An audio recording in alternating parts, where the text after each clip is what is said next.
vais essayer de justifier le titre de mon exposé, Frontières interactives. C'est ça le but de l'exposé. Et je vais commencer par une vue d'ensemble.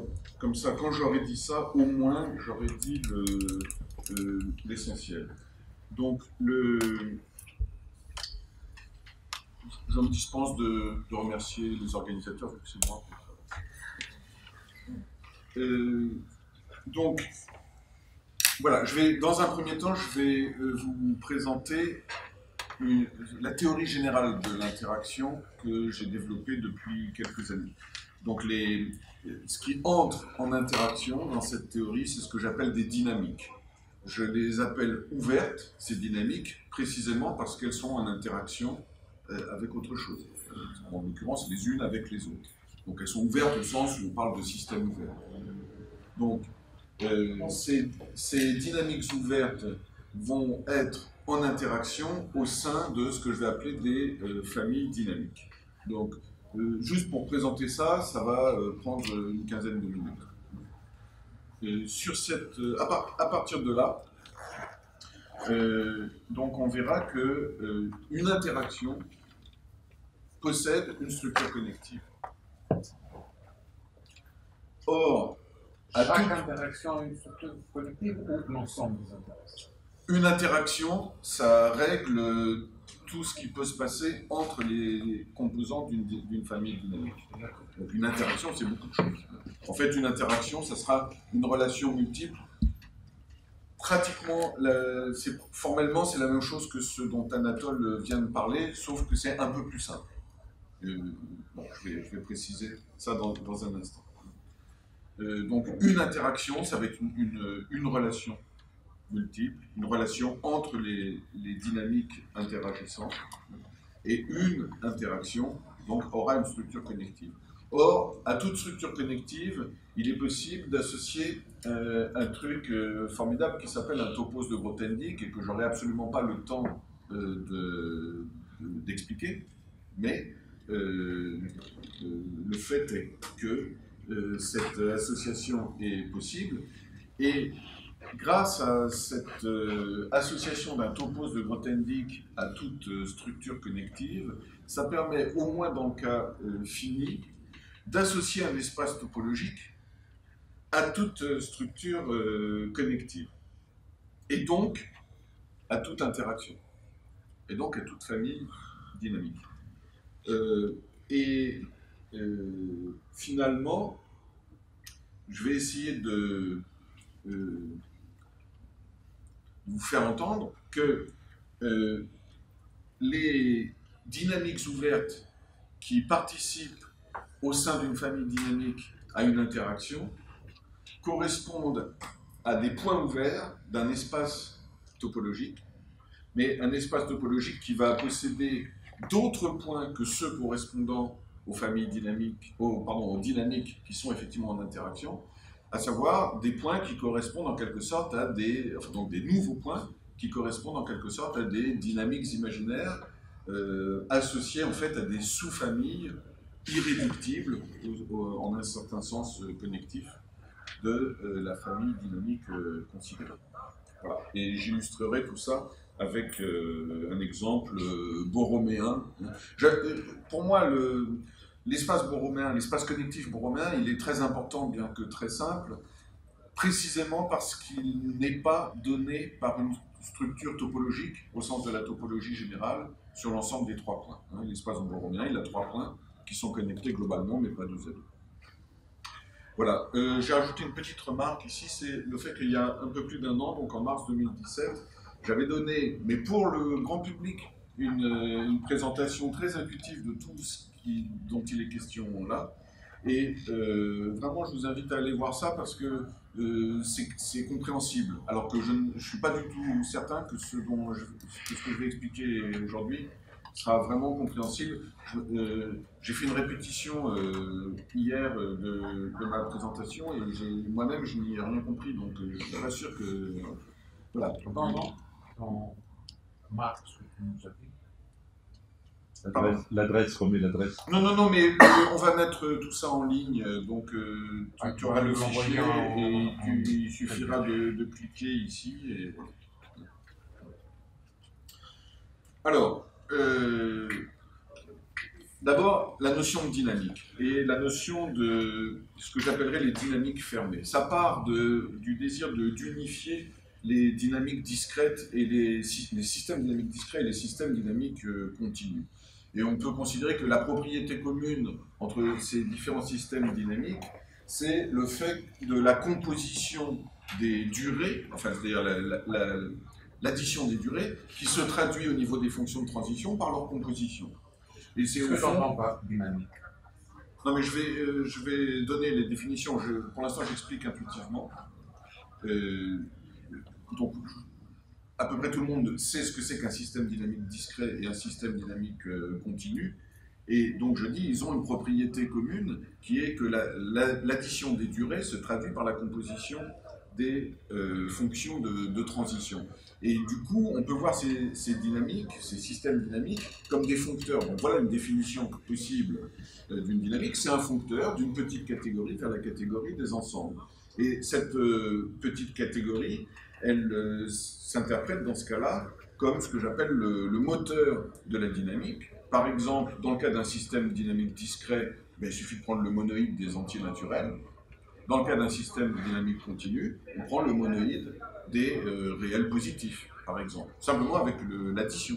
Donc c'est l'addition des durées. Autrement dit, les flèches d'une telle petite catégorie s'interprètent comme des durées, tandis que l'image des durées par le foncteur en question s'interprète comme des fonctions de transition déterministes. Voilà. Alors ça, cette définition, c'est celle qui a été utilisée par Madame Eresman, et d'ailleurs c'est dans cette salle même qu'un jour je faisais un exposé ici où je considérais une notion un peu plus restrictive de dynamique, où elle me dit mais pourquoi ne pas prendre une petite catégorie quelconque, ce qui veut dire, si vous voulez, que vous avez des dynamiques pour lesquelles la temporalité, c'est-à-dire le système de composition des durées, peut être cyclique, peut être multidimensionnel, etc. Donc ces dynamiques sont très diverses.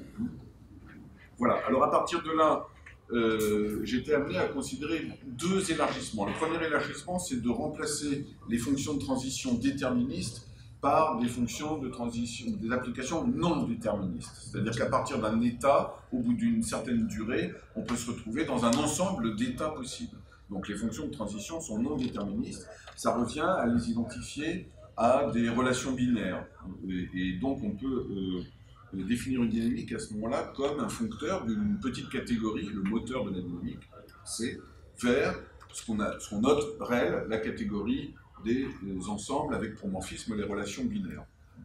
Et puis il y a une deuxième extension qui, dans les détails de laquelle je ne rentrerai pas, qui consiste à remplacer les foncteurs en fait par ce qu'on appelle des lax foncteurs. Bon, il y a une relaxation sur les contraintes que j'essaierai d'expliquer.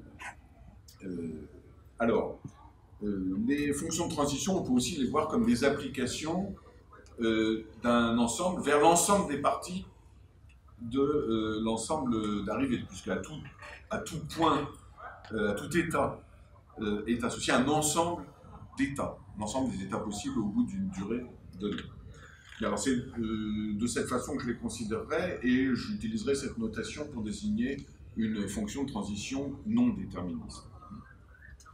Voilà, et je note de façon un petit peu différente la composition, juste pour savoir de quoi il est question dans les formules, pour repérer plus facilement ce dont il s'agit. Bon voilà, et donc parmi les fonctions de transition, on peut aussi définir celles que j'appelle quasi-déterministes, et ça permet qu'au bout d'une durée donnée, à partir d'un état donné, il n'y ait aucun état possible, et que ça doive nécessairement s'arrêter. Bien, alors, voilà, donc je passe un tas de choses parce que j'ai déjà beaucoup trop de retard, mais au bout du compte, on peut définir une dynamique, enfin ce que j'appelle une dynamique fermée, comme un lax foncteur.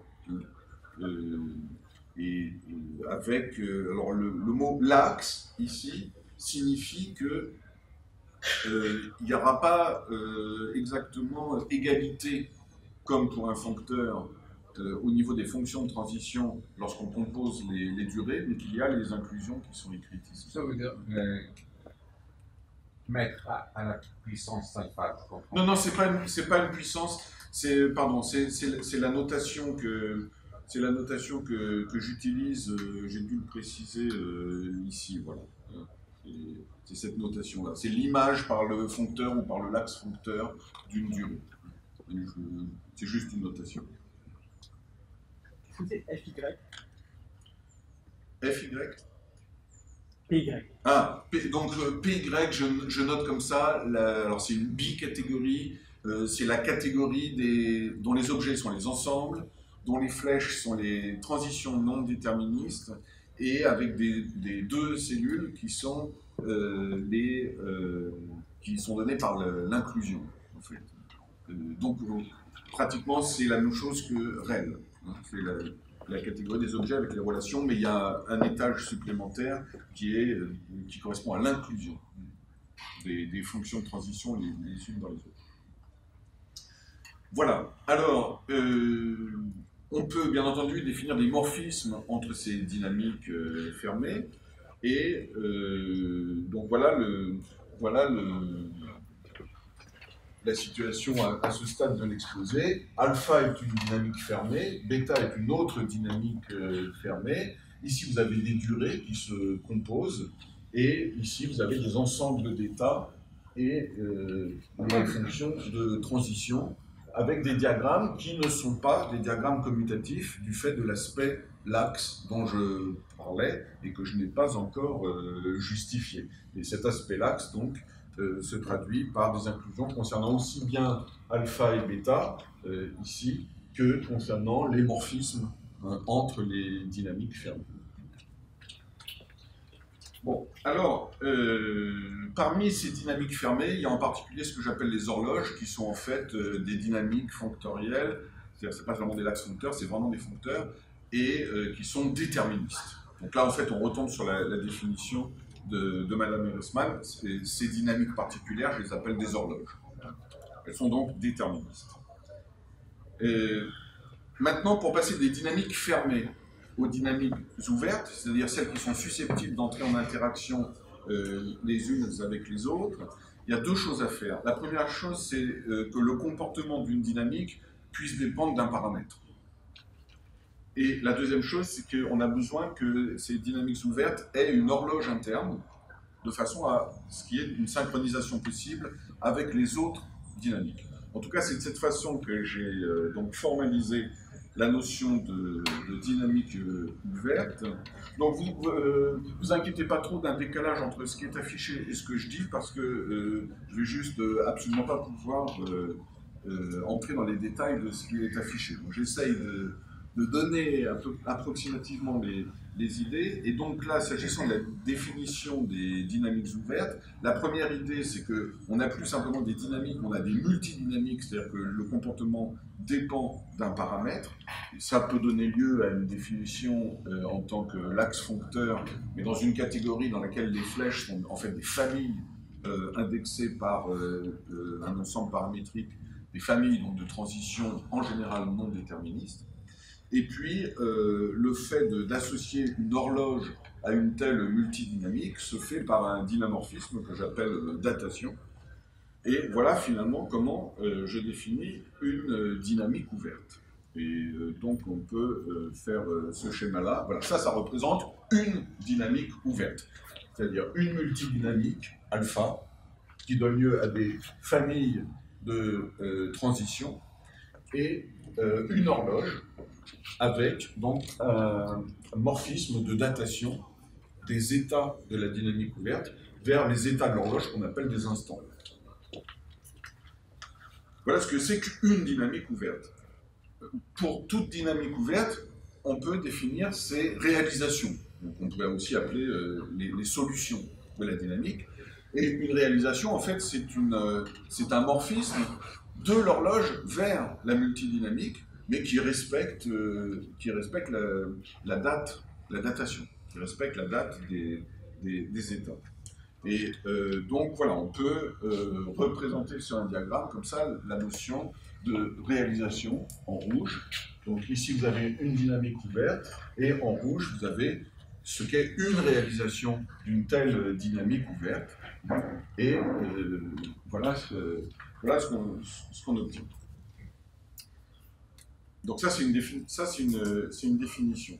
Alors je souligne à ce niveau-là, au niveau de la notion de réalisation, que surgit la première raison pour laquelle j'ai besoin de relaxer les contraintes en prenant donc des lax foncteurs, c'est que, bon, vous savez que, par exemple, une solution d'une équation différentielle, en général, elle n'est pas définie sur R tout entier. Il y a un moment où ça peut s'arrêter. Vous envoyez un truc sur le soleil, bon, ça s'arrête, quoi. Il y a un moment où ça s'arrête. Donc il faut que les solutions puissent cesser d'être définies à un certain moment. Il faut qu'elles puissent s'arrêter. Et donc, ça veut dire que là, on ne peut pas avoir un diagramme commutatif ici, parce que quand on arrive ici, peut-être que là, ça sera juste vide, donc inclus dans le parcours indiqué par les autres côtés. Donc ça, c'était la première raison pour laquelle j'avais besoin de relaxer les contraintes qui pèsent sur la définition de ces dynamiques. Bon, alors je vais prendre un exemple de dynamique ouverte. C'est une dynamique ouverte déterministe en fonction d'un paramètre qui peut valoir soit A, soit B. La dynamique soit conserve des états, donc il y a deux états possibles, X et Y. Les états sont conservés quand on est dans le mode A, les états sont échangés quand on est dans le mode B. En fait, il y a plus que deux états, il n'y a pas seulement X et Y, il y a X et Y pour un certain type de temporalité. Je vais vous montrer le schéma ici. Voilà. En fait, je considère un moteur dans lequel il y a deux types de temporalité et une seule durée non nulle. Et dans ce cas-là, donc, comme je demande que les ensembles d'états soient disjoints, donc le x qui est là, c'est pas tout à fait le même que le x qui est là, il faut qu'il soit différent. Donc je note xs et ys, les états correspondant au type de temporalité grand S, et xt, yt, les états correspondant à grand T.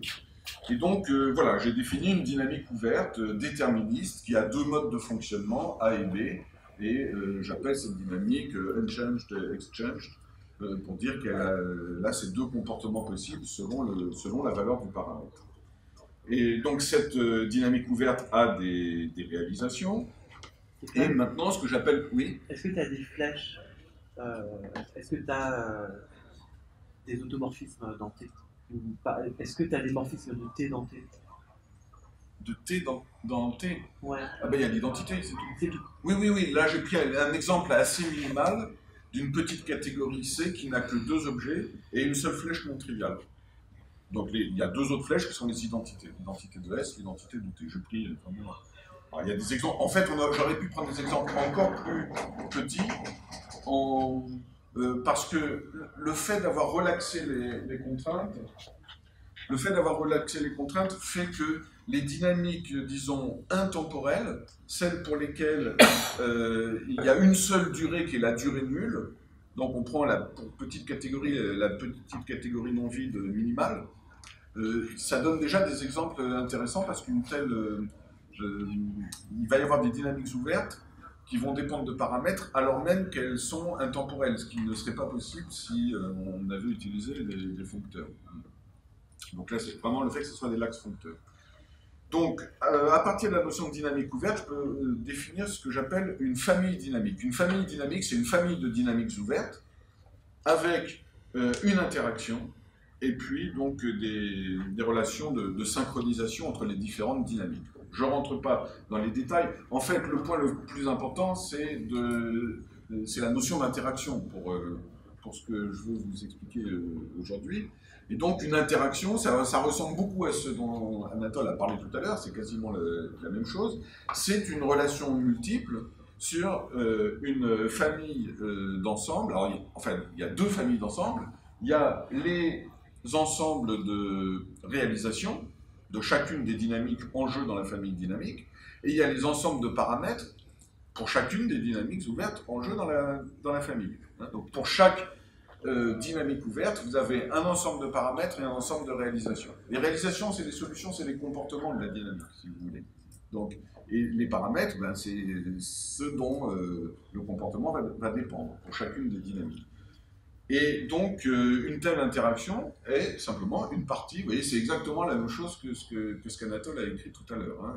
R est inclus dans... sauf que ce n'était pas les mêmes SI et les mêmes LI, ça n'avait pas la même signification, mais formellement, on a exactement le même genre de choses. C'est le même ensemble de paramètres pour les deux dynamiques?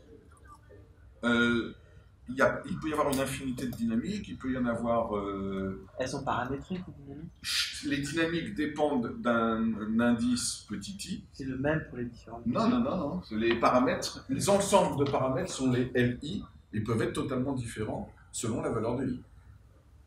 De même que chaque dynamique en jeu peut avoir sa propre temporalité. Vous pouvez faire interagir une dynamique qui fonctionne selon une temporalité circulaire, une autre selon une temporalité multidimensionnelle, une autre selon une temporalité continue, discrète, etc. Elles peuvent être totalement différentes les unes des autres. D'ailleurs, c'est la même chose que pour Anatole, je me sens que c'est un sigma d'un pi. Non, c'est le graphe. C'est comme une relation binaire, sauf que alors, on parle de relation NR dans le cas fini, mais là, grand I peut très bien être infini, il peut y avoir une infinité de dynamiques en interaction, et donc, c'est le graphe d'une relation multiple. Donc, on considère une partie du produit de tous ces ensembles. Voilà. Et donc, je prends comme exemple 3 dynamiques identiques à l'exemple que j'ai pris tout à l'heure.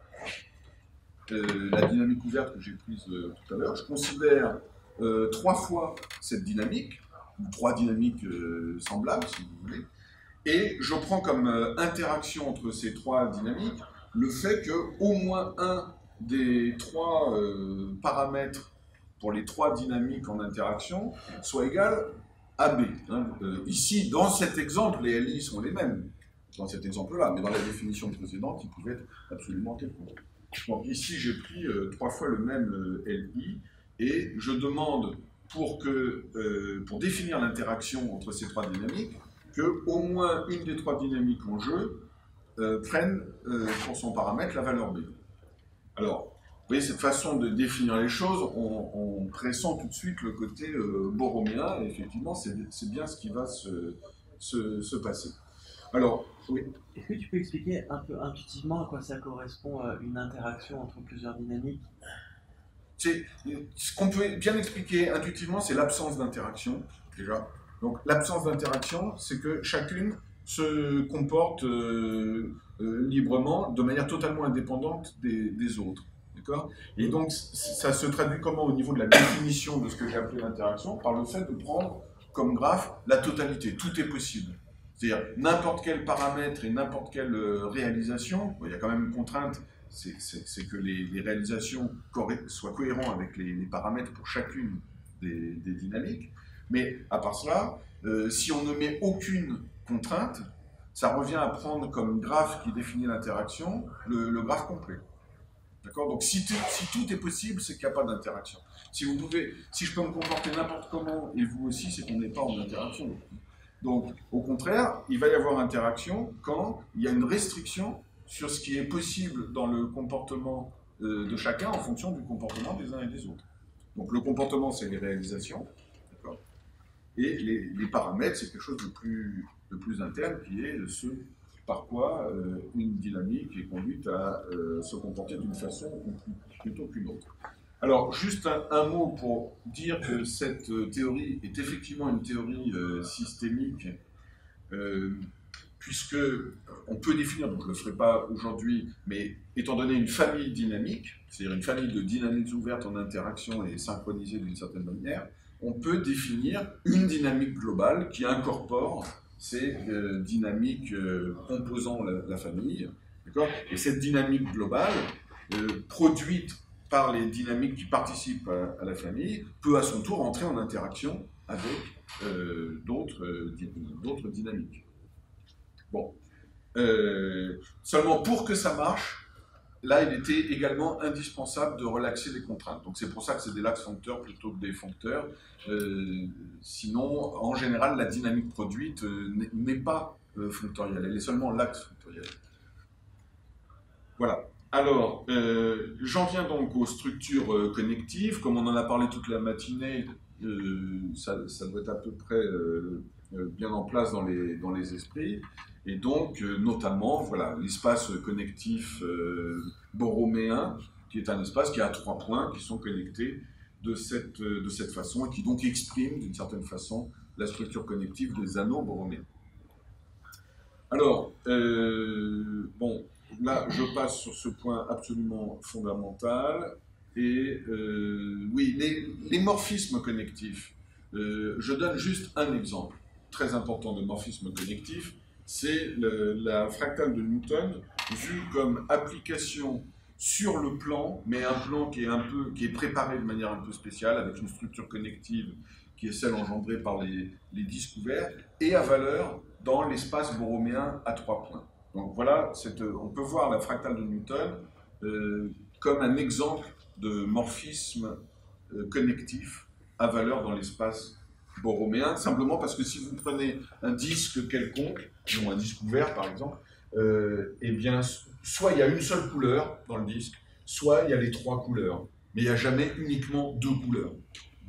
Donc ça correspond précisément au fait que c'est un morphisme à valeur dans l'espace borroméen. Bon, alors, dans un article auquel Anatole a... non, c'est pas cet article-là qu'Anatole a fait allusion tout à l'heure, mais c'est lié. Donc ça, c'est un article de 2015. Donc j'ai défini la structure connective d'une relation multiple quelconque. Et la définition correspond à l'idée qu'il a exprimée tout à l'heure, à savoir que si sur un sous-ensemble grand J de l'ensemble index I, vous pouvez faire une partition en 2 parties non vides, telles que la restriction, alors cette fois au sens le plus classique du terme. C'est la restriction plus classique. Voilà, c'est la restriction classique. Si la restriction sur J1 et J2 sont indépendantes l'une de l'autre, ce qui veut dire qu'on peut reconstruire la restriction sur J comme produit, comme une espèce de produit tensoriel des restrictions sur J1 et J2, et bien dans ce cas-là, on dit que la relation est scindable sur J, et les parties de l'ensemble index grand I qui ne sont pas scindables vont constituer une structure connective. Et donc voilà, c'est la structure connective d'une relation multiple. Or, j'avais annoncé ça au tout début de la matinée, donc je donne cet exemple. Pourquoi l'addition est borroméenne? En fait, c'est une idée vraiment très très simple. Si vous prenez l'ensemble de tous les couples x, y, z, tels que x plus y soit égal à z, donc d'une certaine façon, cette relation ternaire exprime l'addition. C'est une relation ternaire, donc le graphe est inclus dans R3, je prends l'addition des réels. Eh bien, vous voyez que dans cette relation, x et y sont totalement indépendants l'un de l'autre, c'est-à-dire que vous pouvez choisir x et y comme vous voulez. Mais x et z sont indépendants l'un de l'autre. D'accord? Si vous n'avez aucune information sur y, vous pouvez prendre x et z comme vous voulez, il suffira de prendre y égale z moins x. Et de même, y et z sont indépendants l'un de l'autre. Donc 2 à 2, ils sont indépendants. Par contre, globalement, évidemment, ils sont connectés. Et donc, la structure connective de la relation ternaire à laquelle, d'une certaine manière, s'identifie l'addition des réels, elle est borroméenne.